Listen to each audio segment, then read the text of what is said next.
Michelle thought she was smart, sneaking power from my garage every night to charge her shiny new Tesla. She probably thought I'd never notice, but after my electric bill doubled and I saw her smug little grin every morning, I had enough. So I built a little surprise, a custom circuit just waiting for her to plug in.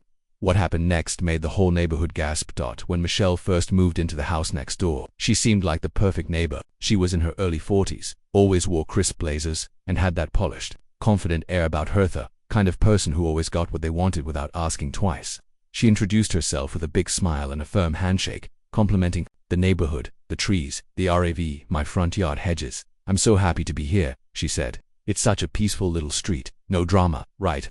I smiled and nodded, not knowing how ironic those words would become. Had a sleek white Tesla Model Y, always spotless, always parked perfectly at the edge of her driveway. I'll admit, it made my old Ford look like a rust bucket. But hey, to each their own. For the first few weeks everything was fine. She waved whenever we crossed paths, kept her music low, even brought over cookies once store-bought. Was the thought that counted. Then, little things started happening. First, my outdoor lights began flickering. I figured it was just the bulbs getting old, so I replaced them. Then, my automatic garage opener glitched and opened halfway in the middle of the night. I chalked it up to a faulty sensor, but the real kicker was the electricity bill. 1 month it jumped from my usual $140 to almost $260. That kind of spike didn't make sense. I wasn't running anything new. I barely used the AC, and I lived alone at first.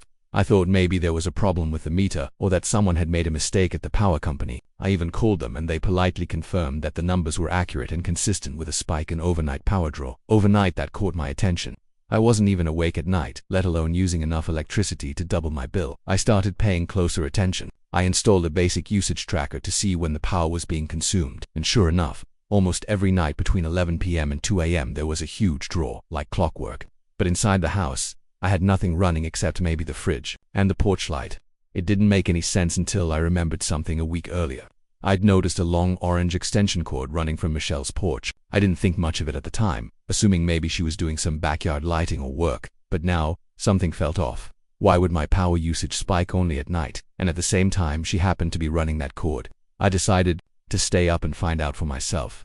That night I turned off all the lights and waited. At around 11:20 p.m., I peeked through the blinds. There she was, Michelle, walking casually across the edge of my yard, dragging a thick orange extension cord in one hand. She crouched near my garage outlet, plugged the cord in, and gave a little satisfied nod. Then she walked back to her Tesla and plugged the other end in. My jaw clenched. She was stealing my electricity right under my nose. I stood there, too stunned to move. I watched as the little light near her Tesla's charge port turned green. She didn't even try to be sneaky. No hesitation, no guilt. Just bold, middle-of-the-night theft like it was her personal charging station. The worst part, she'd been doing it for weeks, while I was asleep, while I trusted the silence of my home. She was helping herself to my wallet through my garage. Well, that explained everything: the flickering, the power glitches, the insane bills. I wasn't just losing money. I was being used. I couldn't believe the nerve. She lived right next door, smiled at me, made small talk, even waved at my mother when she visited last weekend. And all the while, she was leeching power like it was owed to her. The next morning, I walked over casually while she watered her potted plants. "Hey," I said, acting like nothing was wrong. "Did you see any weird people around last night? My electricity's been acting strange." She smiled sweetly and shook her head. "No, not that I saw. Probably squirrels or something." I said with a little laugh. "You know how it is." Oh, I knew exactly how it was. Now I went back inside, fuming, but I didn't confront her. Not yet.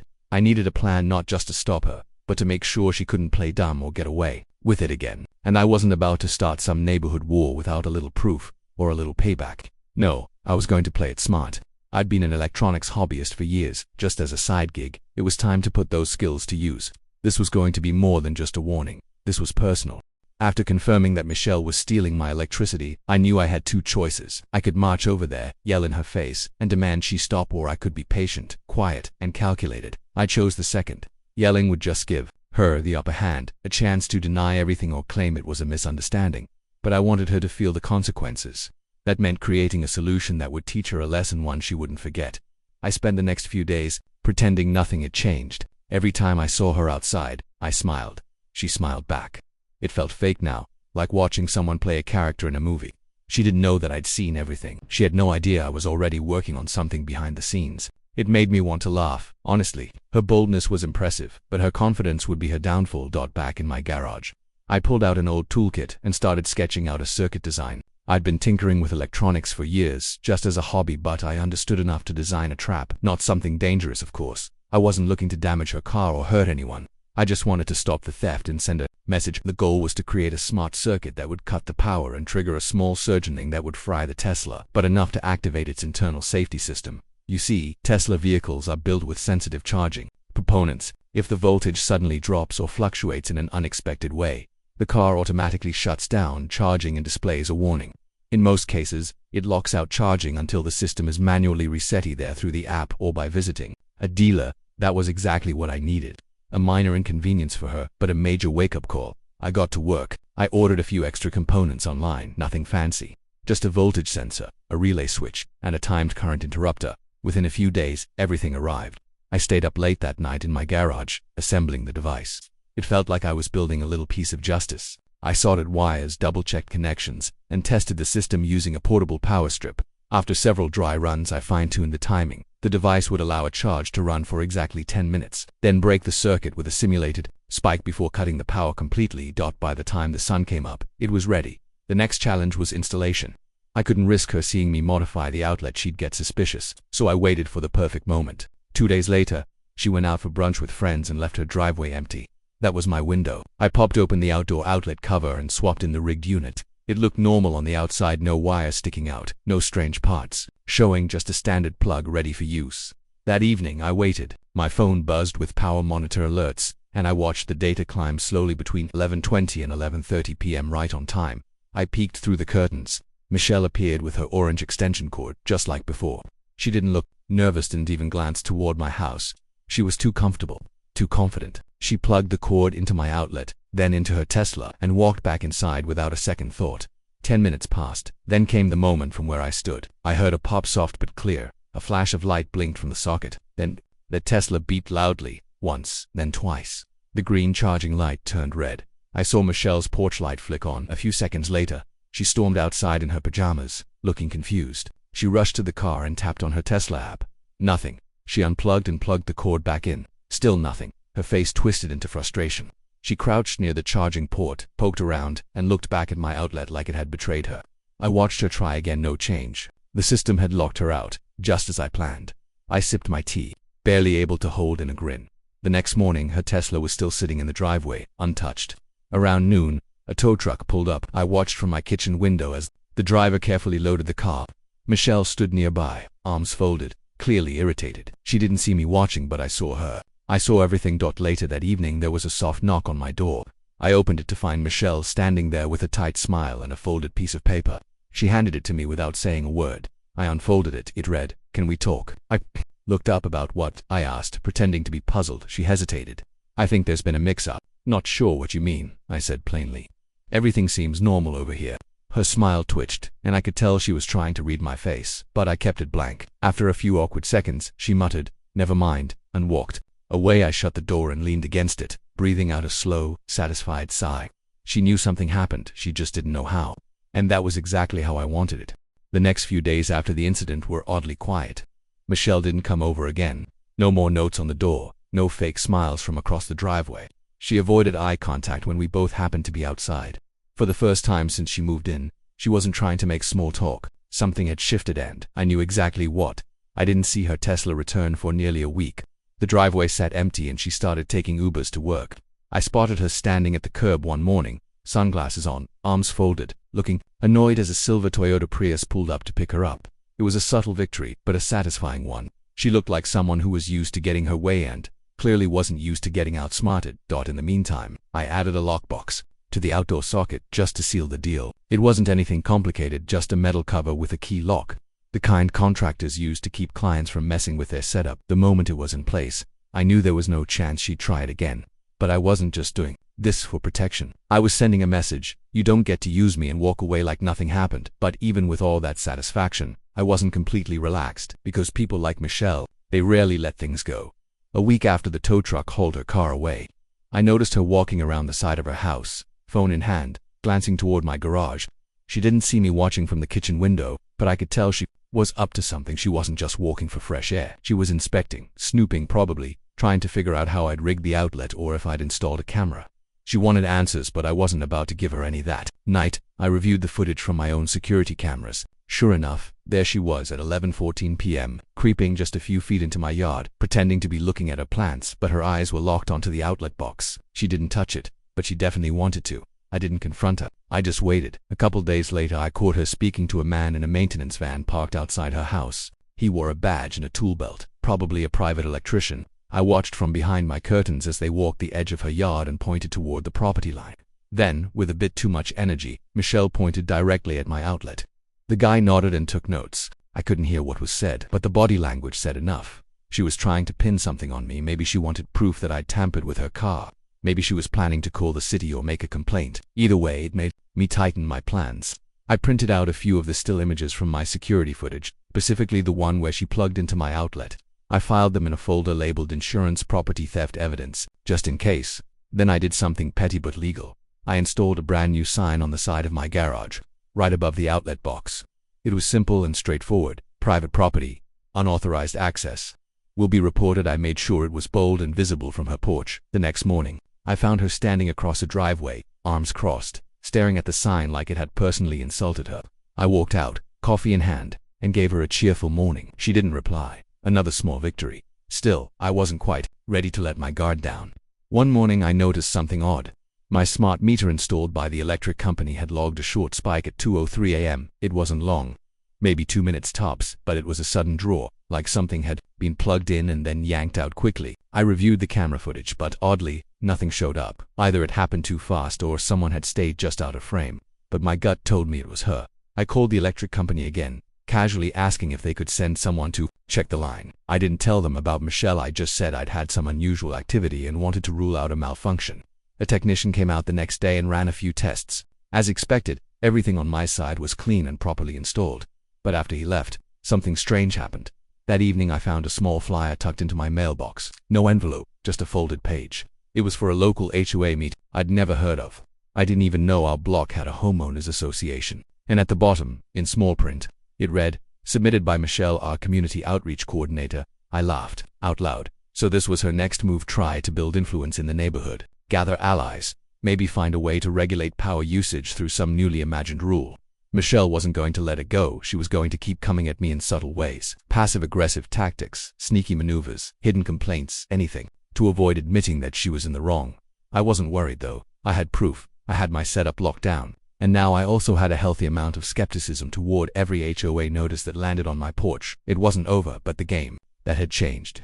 The following week, things took a strange turn. After Michelle's failed attempt to spark some kind of HOA movement, I expected her to cool off or at least keep her distance. But instead, she doubled down. I began receiving odd knocks on my door at random times, people I'd never seen before. A woman with a clipboard asking if I wanted to sign a neighborhood petition to maintain energy standards. A teenager handing out flyers for a community awareness group that conveniently had Michelle's email at the bottom. One guy even asked me if I'd experienced any power surges recently. That one almost made me laugh out loud. Was subtle harassment, disguised as civic action.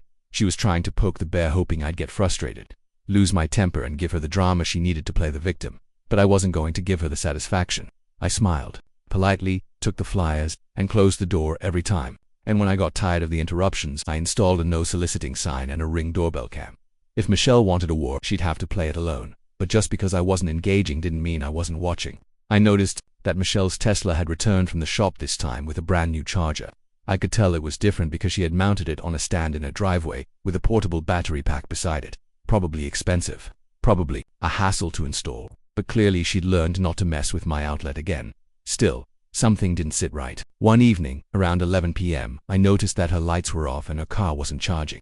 But then, about 20 minutes later, I saw a dim glow coming from the side of her garage. Not headlights, something else. It flickered, like a flashlight, moving quickly, then vanished. The next day I checked my power monitor. Another tiny spike, 1:42 a.m., lasting just 90 seconds. I knew she was trying again. Maybe not from the original outlet, but somewhere nearby. Maybe tapping into another outdoor socket or attempting to find a way to siphon power with a battery in between. Honestly, I was impressed by the persistence but also tired of the games. It was time to end this properly. That weekend I installed a full smart outlet system across my external power grid. Not just one socket, all of them. The system came with sensors that alerted me instantly if anything was plugged in without authorization. I could shut off individual outlets with a single tap from my phone. It cost a bit more than I wanted to spend, but at this point, it was an investment in peace. I also bought a small sign for the side of the house that read, "This property is monitored electronically. Unauthorized access is a violation of state law." Legal, polite, and intimidating, just how I liked it. The next night, the alert came in. At 1:16 a.m., my phone buzzed. Unrecognized drawer detected, West outlet 42 watts. I jumped out of bed, grabbed my phone, and pulled up the live camera feed. There she was, Michelle, crouched next to the outlet behind my toolshed. She had a compact power inverter in one hand, and a cord snaked out behind her, presumably heading back toward her yard. She moved fast, as if she knew she only had a minute or two. I didn't say a word. I didn't even move. I simply tapped the disable button on the app. The power cut instantly. Michelle flinched, almost falling backward. Her inverter clicked twice, then let out a faint pop. She stared at it in disbelief, then looked toward my house with that same stunned expression I'd seen the first time the night her car stopped charging. Only this time she looked angry. She yanked the cord out, stood up, and stomped back into her yard, dragging the gear with her. No subtlety, no sneaking. She didn't even try to be quiet. She knew I knew. The Cold War was officially over. The next morning I got another knock on the door, this time not from a stranger. Michelle stood there, arms crossed, a tight smile stretched across her face. "I think we need to talk," she said. I nodded. "About what?" She took a deep breath, as if preparing a speech. "Look, I don't want any trouble. I've had some issues with my charger, and I may have borrowed some power. I was desperate. It was just temporary. But this whole thing has gotten out of hand." I let the silence hang for a moment. She looked like she expected sympathy, maybe forgiveness. "You mean the whole stealing electricity from your neighbor thing?" "Yeah, I'd say it got out of hand," I said calmly. Her jaw tightened. "I didn't steal. It was you walked onto my property, plugged into my outlet, and used my electricity without permission." I interrupted. "That's theft. Call it what it is." She went quiet. I continued. "I didn't press charges. I didn't call the city. I handled it privately. But if it happens again, I will report it. And I have plenty of evidence." Michelle's face changed, then not angry, not smug, just cold. She realized she had no ground left to stand on. "Fine," she said. "It won't happen again." She turned and walked away without another word. And that was it. From that point on, Michelle kept her distance. No more flyers, no more knocks, no more strange visitors. Her Tesla charged from the driveway, powered by her own expensive portable unit. Peace I used to enjoy finally returned. But every time I glanced over at her house, I could feel the tension still lingering like smoke after a fire. And I knew one thing for sure: you never really know your neighbors until they try to steal your electricity. Weeks passed, and just like that, life on our quiet street returned to something close to normal. Michelle stopped trying to play games, and I stopped checking my outdoor outlets every night. There were no more late-night spikes on my usage monitor, no strange knocks on my door, and no sneaky footsteps near my shed. It was as if the entire mess had been swept under the rug, except, of course, I hadn't forgotten a thing, and I was sure Michelle hadn't either. She kept her distance. No more fake smiles, no more friendly waves. When we crossed paths, she would glance the other way or pretend to be texting. Her Tesla now sat in the far corner of her driveway, hooked up to her very own portable charging station that buzzed quietly day and night. She even built a small wooden privacy fence around it. I guess that was her version of turning the page. But even though she'd stopped the power theft, her presence felt different now. Before, she acted like she owned the neighborhood, polished, overly friendly. Now, she was quiet, isolated, almost like she was waiting for something to happen. And well, something did. One Saturday morning, I stepped out onto my porch to find a city utility truck parked in front of her house. Two workers were talking near a clipboard, pointing toward the side of Michelle's property. One of them walked over to my house and introduced himself. "Morning, just checking in. Any recent power issues on your side?" he asked. I shook my head. "Nope, everything's been stable for a while now." "Why do you ask?" He scratched his chin. "We got a report of irregular energy usage from this block, specifically from that house," he said, nodding toward Michelle's. I raised an eyebrow. "Really? That's surprising." He nodded. "Yeah, well, looks like someone may have tried to tap into the main utility line. Can't say for sure, yet we'll investigate." He thanked me and returned to the truck. I watched from my porch as they began inspecting the cables along the side of her house. Michelle came out a few minutes later, wearing dark sunglasses and a strained smile, acting as if everything was fine. But at WASN by noon, the utility crew had discovered something. One of the workers climbed down from his ladder, holding a small cut wire in one hand. I couldn't hear what was being said, but Michelle's face told the story. Flushed red, lips pressed tight. She looked like someone who'd just been caught cheating on a test in front of the entire class. Eventually, the crew left. Michelle retreated inside her house, and for a few hours, everything was silent again. But the damage was done. Whatever she had tried, whether it was another secret tap or a last-ditch attempt to avoid her own charging costs, it had failed. And this time, it wasn't me she had to answer to. It was the city. I thought that might be the end of it. But there was still one more twist. About a week later, a small moving truck showed up in front of Michelle's house. No announcements, no goodbyes, just a couple of movers, loading boxes into the back. I stood on my porch, pretending to sweep the steps, watching as she packed up her polished little life and shut the door for the last time. She never looked in my direction. By sunset, she was gone, just like that. The house sat empty for a while. 4 sale signs went up a few days later, followed by weekend open houses and real estate agents doing slow drive-bys. It didn't take long for a young couple to move in. They introduced themselves the very first day, smiling, genuine, respectful. They brought over cookies to a homemade this time. I welcomed them gladly. Life settled again. Really settled. I'd go out at night and actually enjoy the quiet, not wondering if someone was sneaking around my outlets. My power bills went back to normal and stayed there. No more alerts, no more paranoia, no more drama. Every once in a while I'd find myself thinking about Michelle, not with anger but with curiosity. What was her deal? Really, was she entitled? Desperate? A little of both. I'd never know for sure, but what I did know was this: when people think they can take advantage of others without consequence, they usually end up teaching themselves the hardest lessons. The situation had started with a simple stolen charge, a few dollars of electricity, but it had unraveled into a quiet neighborhood standoff, a game of nerves, and a test of who would go further. In the end, I didn't need to scream, threaten, or get the police involved. I used logic, patience, a little technology, and a whole lot of restraint. As my grandfather once told me, smart people don't start wars. They win them before the other side even knows it started. That stuck with me, so now every time I plug something into my own outlets, I smile a little, because I know those sockets only serve one house, mine, and I know the one person who tried to make them hers isn't around anymore, and that to me is the sweetest kind of justice. If you enjoyed this wild neighborhood showdown, don't forget to like, share, and drop your thoughts in the comments. Subscribe to Bright Reality for more jaw-dropping real-life stories every week.